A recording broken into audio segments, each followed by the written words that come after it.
Hola preciosa familia, muy buenas noches tengan todos ustedes. Gracias por estar con nosotros un miércoles más, un miércoles pues de reunión, un miércoles para poder pues recibir de la palabra y poder dejar que su presencia pueda estar en medio de nosotros.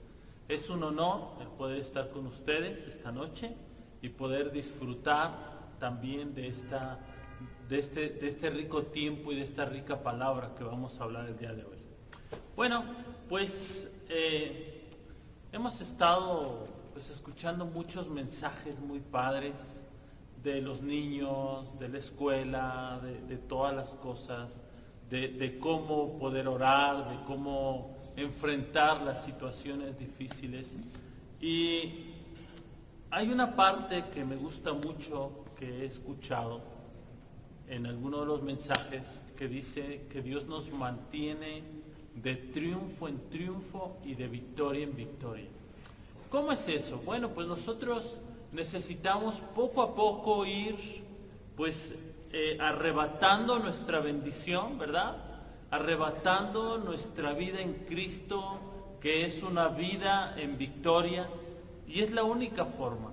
La Escritura nos enseña y nos dice que Él es la vid, o sea, está hablando Cristo Jesús, Él es la vid, nosotros somos los pámpanos, y fuera de Él nada podemos hacer. Entonces, quiero enfocar esta noche esta parte de la Escritura que dice, fuera de Él nada podemos hacer. Si nosotros queremos ser hombres victoriosos, hombres que lleven una vida en victoria, una vida llena de la presencia de Dios, pues necesitamos estar pegados, ¿verdad? Allá en España hay una parte, en lo que es la parte de Castilla-La Mancha y lo que es la parte de Andalucía, que son lugares donde hay viñedos. Esos viñedos pues son padrísimos porque vas en el coche y ves hectáreas y hectáreas y hectáreas de árboles de olivo y de viñas donde pues crecen las uvas. Según lo que se especula es que son unas de las mejores uvas que hay en el mundo para los mejores vinos. Entonces es algo interesante, pero fíjate lo curioso de esto, que cuando una persona está ahí en esos viñedos y está pues viendo las uvas y todo eso, hay uvas de distintas calidades. ¿Para qué? Pues me imagino que es para que el vino de esas calidades vaya saliendo, ¿no? Unas uvas de buena calidad dan un buen vino. Unas uvas de mala calidad pues dan un mal vino, ¿verdad? Entonces, si estas uvas no están pegadas a la vid, se secan. Si estas uvas, imagínate que dicen, pues no pasa nada, yo voy a crecer como los árboles del bosque, a mi aire, como yo quiera. Pues esas uvas van a tener un problema. ¿Por qué? Pues porque se van a secar en el camino y no van a dar el fruto, no van a dar la meta correcta a la cual fueron creadas, ¿verdad? Así nosotros, preciosa familia, estando pegados a Jesús, podemos dar buen fruto. Comparándolo con el fruto que dan las uvas, podemos decir que somos parte de ese buen vino, ¿verdad? Un vino que es de buena calidad o un vino que es de mala calidad, dependiendo. Eso depende mucho de mi tiempo y de mi calidad personal entre yo y Dios, Dios y yo, o en el caso de usted, pues usted y Dios con usted. Entonces, eso se le llama devocional, tiempo de devocional. Un tiempo de devocional es aquel tiempo que nosotros apartamos, ¿verdad? Donde tú decides tener una relación con Dios o decides tener una comunión con Dios. Son dos cosas totalmente diferentes. Yo recuerdo, por ejemplo, cuando conocí a Roxana, que es mi amada esposa, yo la conocí, la vi y dije, ay, mira qué güerita más guapa, pues quiero conocerla, ¿no? Y lo único que comencé a hacer es, hola, ¿cómo estás, Roxana? Y Roxana, hola, Chucho, ¿cómo estás? Y eso era simplemente un tiempo de tener una relación de amistad. Pasó el tiempo y esa amistad se convirtió en una relación de noviazgo. Pero curiosamente después, años más tarde, después de pasar tiempo como amigos, como novios, se convirtió en una relación de matrimonio. Pero ya no se llama así, se llama una comunión más íntima como matrimonios. Entonces, nosotros podemos tener una relación con Dios de hola Dios, buenos días, qué padre que me diste vida, adiós, ¿no? O desayunar, Señor, gracias, bendícelos, alimentos, amén, ya está. Esa es una relación simplemente de amistad muchas veces. Algunos lo dicen de gracia, ¿verdad? Y dicen, bueno, pues que Dios bendiga lo que caiga a la barriga y le entran a la comida y órale, ya está. Entonces, hay momentos donde podemos hacer eso, pero hay momentos donde tú sabes tu comunión personal con Dios. Ahora, el orar todos juntos es muy padre, es padrísimo, ves a unos, a otros orando y pues te anima y órales, qué padre, cómo grita o cómo ora este o cómo ora el otro o cómo es la intercesión de unos o de otros. Pero curiosamente existe un tiempo donde no solamente es un tiempo de orar, como amigos, como grupo, como congregación, como familia, sino un tiempo de intimidad personal, tú y Dios. Entonces, una de las claves más extraordinarias para comenzar a vivir una vida en victoria es el que tú y yo podamos tener un encuentro personal con Dios cada día, un tiempo de intimidad, un tiempo donde yo saco una cita con mi amado papá. Es padrísimo, ¿verdad? Bueno, pues es que es así. O sea, yo puedo sacar una cita con el médico, una cita con el dentista o una cita con Dios. Y eso va a traer bendición a mi vida porque me va a ayudar poco a poco a que yo pueda agarrar las armas poderosas que Dios me ha dado para enfrentar los tiempos difíciles que están en este tiempo y yo poder comenzar a caminar en victoria. Porque la Escritura nos dice que Él nos lleva de triunfo en triunfo y de victoria en victoria. Cada día, familia. Fíjate qué extraordinario. Ahora, el único problema es que tenemos dos pequeños enemigos. Dos. Bueno, hay muchos, ¿no? Pero yo voy a hablar el día de hoy de dos, que son dos enemigos muy concretos. Uno de ellos es el pecado y otro de ellos es la muerte. El pecado, híjoles, ¿qué es eso? Bueno, pues el pecado yo aquí le anoté que se le conoce como la transgresión voluntaria de la ley divina o de alguno de los preceptos que Dios estableció para nosotros. O sea, el pecado nadie me obliga a mí a pecar, ¿sí? El pecado es algo que yo hago voluntariamente. Yo peco voluntariamente, yo hago las cosas voluntariamente. O sea, nadie te pone una pistola en la cabeza y te dice, peca, ¿no? Nadie. Pero, ¿sabes? Yo recuerdo cuando era niño que agarré y comencé a ver a mis amigos que comenzaban a fumar un cigarrito o comenzaban a tomarse una pequeña cerveza y yo decía, ay, qué padre, mira, mis amigos ya son adultos, son mayores y nunca me obligaron a tomar una cerveza o a fumar. ¿Sabes quién lo hizo? Yo, voluntariamente. Entonces, nosotros voluntariamente decidimos pecar. Nosotros voluntariamente decidimos rendirnos como esclavos a una adicción o a un pecado o alguna situación que surge a nuestro alrededor y que curiosamente a veces le echamos la culpa a todos los demás.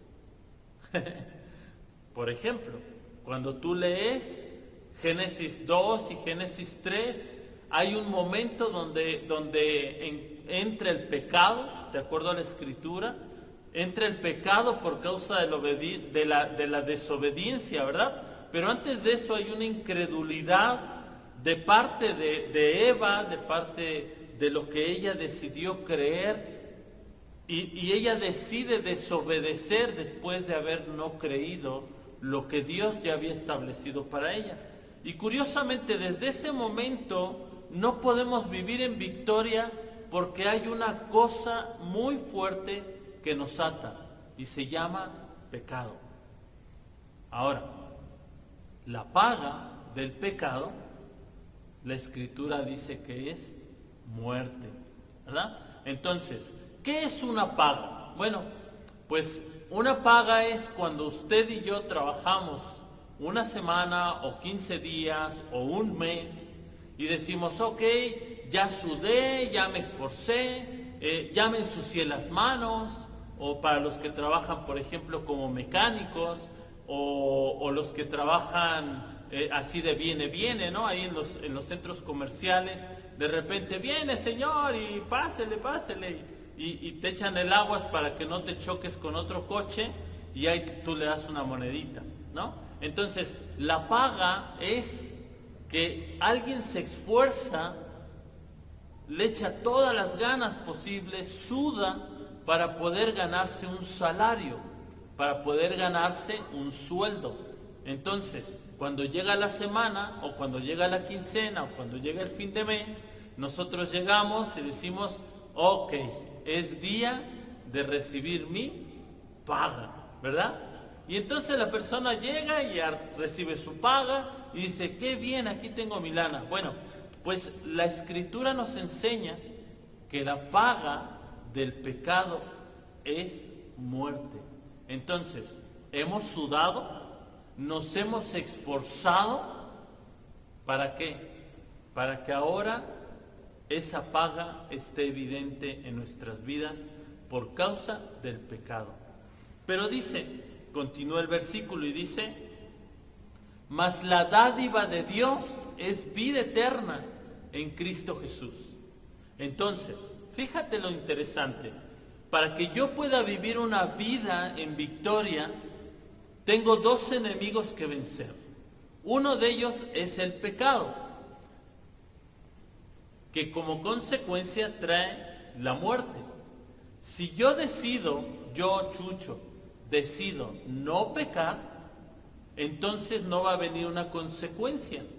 Y entonces puedo recibir la gracia de Dios, el regalo de Dios, que es vida eterna. Fíjate lo curioso de esto. El regalo de Dios dice, la paga del pecado es muerte, mas la dádiva de Dios es vida eterna en Cristo Jesús. Dádiva es un regalo que no nos merecemos. Volviendo al ejemplo del sueldo, llega un momento en que pasa todo un año y de repente viene Navidad, ¿verdad? Y ahí hay algo que tú no esperas. Es un regalo que no esperas de parte de tu trabajo y de repente te cae como gracia o de gracia un poco más de tu sueldo. Dices, ¡ay, qué bien para los regalos, para la familia, para la esposa, para los niños, ¿verdad? ¿Por qué? Porque es algo que no esperabas, que no te merecías, pero que sin embargo estás recibiéndolo de gracia. Bueno, Dios de gracia nos lleva a que nosotros podamos ser victoriosos en Él, recibiendo esa dádiva gratuitamente. No necesitamos esforzarnos como para pecar y recibir la muerte. necesitamos creer, necesitamos entender que Él es el que nos ha dado la victoria a través de su muerte en la cruz del Calvario. Fíjate, en Romanos 6:23 dice, porque la paga del pecado es muerte. Ahí está. Mas la dádiva de Dios es vida eterna en Cristo Jesús. ¿Recuerdan lo que les dije? Si yo estoy pegado a la vid que es Cristo Jesús, entonces yo voy a poder ser victorioso y vencer la muerte. ¿A través de quién? A través de Cristo Jesús. Dice aquí, yo le puse, las personas tienen miedo a morir porque nunca han leído esta parte de la Escritura. Primera de Corintios 15:57. Esto lo voy a leer en la versión NTV. Dice, pero gracias a Dios, Él nos da la victoria sobre el pecado y la muerte por medio de nuestro Señor Jesucristo. Fíjate, no solo vence Jesucristo la muerte en la cruz del Calvario, sino que esa victoria que se muestra en la cruz del Calvario, agarra y dice, a ver, mijito, ven aquí, tú Pepe, Juan, Lucía, ven, toma, quiero regalarte esto. Y entonces dice que Jesucristo nos da la victoria sobre el pecado y sobre la muerte. Qué interesante, ¿verdad? Bueno, entonces, yo le noté aquí, hemos sido perdonados ya que no tiene dominio sobre nosotros el pecado. Ya hemos sido perdonados y mientras caminamos en esta tierra y pecamos, la pregunta sería, si yo ya pequé y fui perdonado, ¿qué debo hacer? El apóstol Pablo, dice en la Escritura, dice, donde abundó el pecado, sobreabundó la gracia.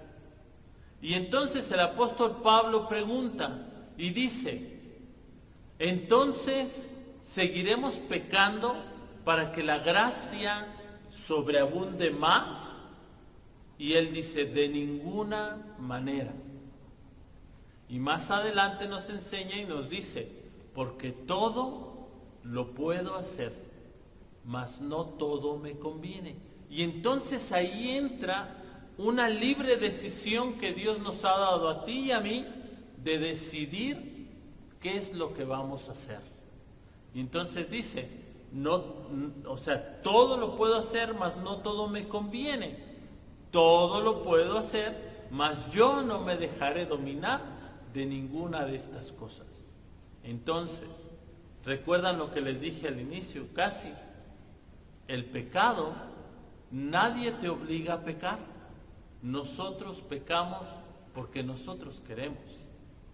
Esa es la realidad. Pero la pregunta es, ¿te conviene lo que estás haciendo? ¿Sabes que el pecado trae como consecuencia la muerte espiritual e incluso la muerte física? Mas Jesucristo te trae vida y vida eterna y vida en abundancia, porque ese es su regalo. Por eso es que Él murió en la cruz del Calvario por cada uno de nosotros. Yo aquí le puse, ¿cómo no estar agradecidos con nuestro Señor si gracias a Él nos dio la victoria sobre el pecado, sobre la muerte, y todos mis enemigos los derrotó? Ahora, aquí hay algo interesante. Nosotros podemos ponernos como el rey David, delante de ese gigante, y ser atemorizados como el pueblo de Israel, que cuando llega el gigante y te dice, órale, ya verán cómo los voy a aplastar como langostas y ya verán lo que va a suceder. Eso está pasando el día de hoy con ese virus, con muchísimas cosas más. Gigantes que se levantan, gigantes que te quieren atemorizar, gigantes que te quieren aplastar, ¿verdad? Pero la pregunta es, si Dios tiene una casa para nosotros en el cielo, si Jesús dijo, me voy a la casa de mi Padre, porque en la casa de mi Padre muchas moradas hay, dice, me voy para poder ir y preparar una para cada uno de vosotros. La pregunta sería, entonces, ¿qué temor hay ahí? Bueno, el temor es que cuando llegue el pecado a nuestro corazón, nos inyecta juntamente con el pecado la vergüenza, el temor, el miedo, ¿verdad? Yo recuerdo la primera vez que hice algo incorrecto, mi cara se moría de vergüenza de las cosas feas que había yo hecho ese día. Y aunque nadie me acusaba físicamente, aunque una persona no me estaba señalando y diciéndome, Chucho, eres un cochino y asqueroso pecador, nadie me decía eso. ¿Sabes qué es lo que sucedía? Que en mi corazón me sentía yo avergonzado. En mi corazón me sentía yo como esa persona que había hecho algo tan incorrecto que me sentía yo juzgado por todos. La vergüenza. Y luego imagínate, después enfrentar la situación delante de otras personas. Es muy vergonzoso eso. Muy vergonzoso. Pero te voy a decir una cosa. A pesar de que haya miedo, a pesar de que haya vergüenza, a pesar de que cuando tú estás ahí haciendo o tratando de salir adelante en victoria, el pecado y la muerte y la enfermedad y esos gigantes que se levantan contra ti, se levanten más fuertes, dice la Escritura que Dios te ha dado mayor autoridad sobre ello. Y por eso está escrito en la palabra, Juan 3:16.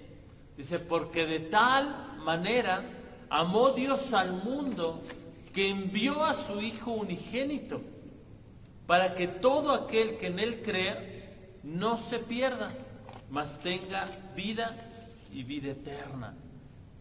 ¡Wow! ¿Te imaginas?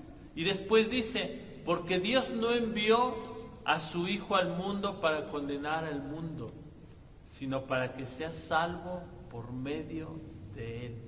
Entonces, tenemos la solución, familia. O sea, esa condenación que a veces llega y te agobia y te enfrenta y te dice, eres un pecador, eres esto, eres lo otro. Esa parte es muy fuerte, pero ¿sabes?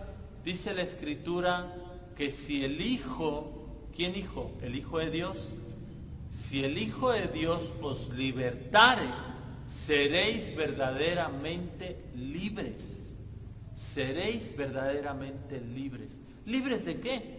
Libres del temor, libres del engaño, libres de sentirse culpables, libres de estar atemorizados ahí viendo a ver qué es lo que pasa, sino tener la certeza de que a través de nuestro Señor Jesús, dice, tengan vida y vida eterna. Ahora, esa promesa es para un tipo de personas, y ese tipo de personas son hijos. Bueno, en algún momento creo que lo he explicado en otras cápsulas o cosas así. He explicado que la Escritura está dividida en dos partes, y es el Antiguo y el Nuevo Testamento, ¿verdad? Y entonces, para que se cumpla lo que está escrito en esos testamentos, tenía que morir el que escribió esos testamentos, ¿verdad? Por eso es que Jesús muere en la cruz del Calvario y ahí se activan todas las promesas que están escritas en la palabra de Dios. ¿Pero para quién? ¿Para los extraños? No, para todos aquellos que son hijos de Dios. Ahora, ¿quiénes son hijos de Dios? Bueno, Juan capítulo 1, versículo 12 dice: mas a todos los que le recibieron, a los que creen en su nombre, les dio potestad y autoridad de ser hechos hijos de Dios. ¿A quiénes? A los que creen en quién, en Cristo. A los que recibieron a quién, a Cristo, les dio autoridad de ser hechos hijos de Dios. Y como consiguiente nos da la autoridad de poder recibir las promesas que están escritas en su palabra. Algunos dicen que tiene más de 3.500 promesas. Otros dicen que tienen 7.000 o más promesas. Bueno, la pregunta sería, si tú eres parte de la familia de Dios, si tú eres un hijo de Dios, ¿esas promesas para quién son? Pues para ti y para mí. La promesa de que si el Hijo de Dios te libertare, serás verdaderamente libre y serás un hombre victorioso y serás una mujer victoriosa, un joven que pueda vencer las tentaciones, una persona que pueda vencer el pecado y pueda tener una vida llena de la presencia de Dios. Y fíjate, y entonces los hijos podremos decir lo que está escrito aquí. Isaías 61. Isaías 61 dice así: el Espíritu del Señor está sobre mí. ¿Sobre quién? Sobre ti y sobre mí. Ahí está el Espíritu del Señor. Dice: porque me ha ungido el Señor, me ha enviado a predicar buenas nuevas a los abatidos, a vendar a los quebrantados de corazón, a publicar libertad a los cautivos y a los presos apertura de cárcel, a proclamar el año de la buena voluntad del Señor y el día de venganza del Dios nuestro, a consolar a los enlutados, a ordenar que a los afligidos de Sión se les dé gloria en lugar de ceniza, óleo de gozo en lugar de luto, manto de alegría en lugar de espíritu angustiado. Y dice: y serán llamados árboles de justicia. Fíjate, estas promesas son para ti y para mí. Seremos de los que van y consuelan el corazón de los demás. Serán de los que viven en victoria, y no solo eso, sino que llevan a otros a que vivan en victoria. Hombres y mujeres victoriosos en Cristo Jesús. Y después habla aquí de cómo nosotros somos los que vamos a consolar a los enlutados, a los que les vamos a dar gloria en lugar de ceniza, gozo en lugar de luto o de espíritu angustiado. Dice: y seremos árboles, o sea, seremos llamados árboles de justicia, plantío del Señor, para la gloria de ¿quién? De Él. Y fíjate, y no solamente esta promesa llega a nosotros, también le llega a mis hijos, a los hijos de mis hijos, a los hijos de los hijos de mis hijos, hasta 1000 generaciones. Y fíjate lo que dice. Dice: reedificarán las ruinas antiguas y levantarán los asolamientos primeros y restaurarán ciudades arruinadas, los escombros de muchas generaciones.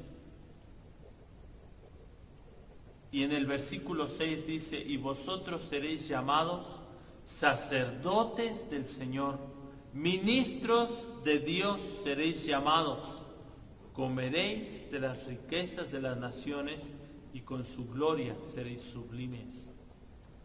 La palabra que Dios nos ha dejado es una promesa de libertad, una promesa de hijos, una promesa real, donde tú y yo nos convertimos en príncipes, porque nuestro papá es el Rey de Reyes y Señor de Señores.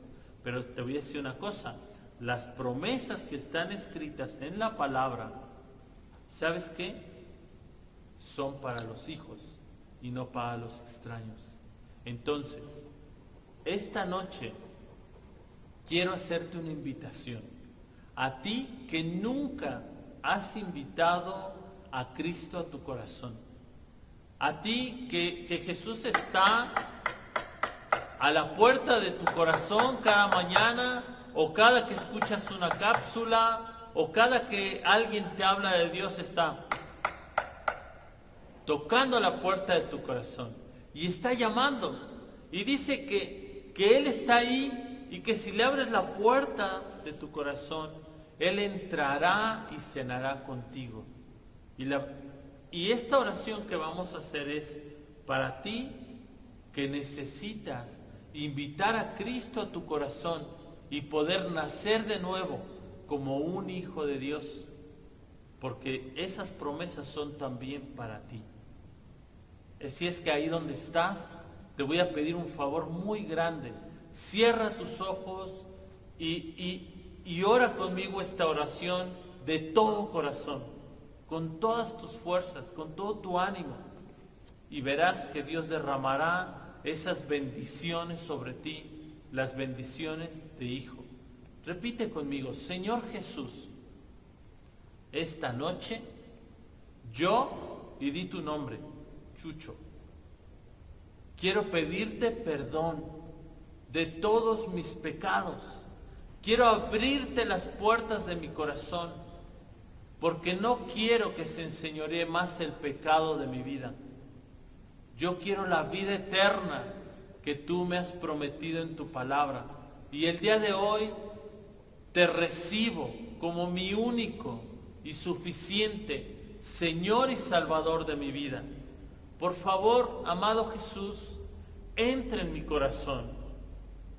Yo quiero ser un hijo tuyo, nacido de nuevo, que pueda yo gozar primeramente de una comunión personal contigo y que pueda yo aprender más de tus promesas que escribiste para mí en tu palabra. Bienvenido, amado Jesús, a mi corazón. Hermoso Espíritu Santo, por favor, llena hasta el rincón más escondido de cada uno de nosotros. En el nombre de Cristo Jesús, amén, amén y amén. Familia, no se te olvide, tú eres el día de hoy un hijo de Dios que ha nacido de nuevo y tienes el gran privilegio de que tu papá sea Jesucristo. Él es el Rey de Reyes y Señor de Señores. Por lo tanto, tú eres ahora un príncipe del reino de los cielos y todas las promesas que están escritas en su palabra son para ti. No dejes de buscarlas, no dejes de escudriñarlas, porque el pecado nunca más se va a volver a enseñorear de ti. Que Dios te bendiga, que tengan una excelente noche, querida familia. Hasta luego. El temor siempre va a hacer estragos en nuestra vida personal, principalmente en el área de nuestra economía, porque nos hace tener recursos o guardar los pocos recursos que tengamos y nos hace depender de nuestras fuerzas. Estos dos espías que menciona la Biblia confiaron en Dios y creyeron que podían vencer a los gigantes, a los que según esto tenían todas las oportunidades para vencer. Estamos cruzando por un desierto y en algún punto ese desierto va a terminar y llegaremos a un lugar donde está la tierra de provisión y de bendición. Por eso la Biblia es muy clara en que debemos dar a la obra de Dios. Debemos poner nuestros diezmos al alfolí y debemos creer con todo nuestro corazón que podemos dar con libertad, porque al hacer que nuestra mano estire las finanzas para dar a la obra de Dios, es una muestra de creer que Dios no nos deja, no nos va a desamparar. Dios está con nosotros. Así es de que pon tus diezmos, pon tus dádivas, ahí están los datos, van a aparecer en pantalla, para que tú nos hagas el favor de ser una persona constante en el dar y nunca dejes que el miedo haga que tu vida se eche para atrás. Tú debes de ser alguien que crea en la obra del Señor y crea en la dádiva del Señor.